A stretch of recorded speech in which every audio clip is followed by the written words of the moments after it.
Philadelphia's neighborhood. The bouncer who was seen on camera punching a man is now facing a third-degree murder charge. Eyewitness News reporter Howard Monroe is in Center City right now with reaction from the victim's friend. Howard? And Yuki, a vigil is being planned here for Con Park later on this evening to remember Eric Pope. His death has rattled communities here in Philadelphia as well as his home in Washington, D.C. Eric was a very, very kind person.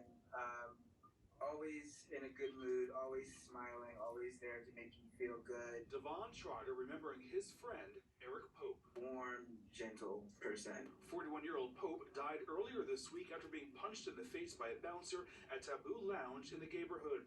That bouncer is now identified as Kenneth Fry. Pope was visiting Philadelphia on the weekend of April 16th from Washington, D.C. After being escorted out for being intoxicated, the bouncer punched Pope in the face.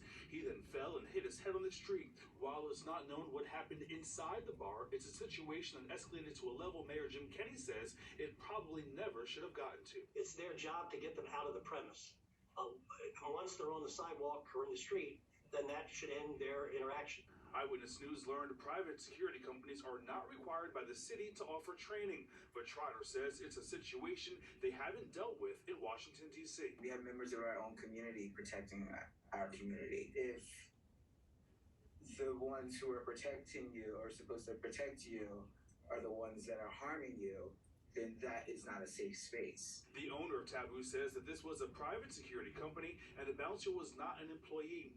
Asa Khalif is a local activist. He says he's now calling on better training to make sure Pope's death wasn't in vain. When you come to the neighborhood, and whether you're an ally or a part of this community, we want you to feel safe.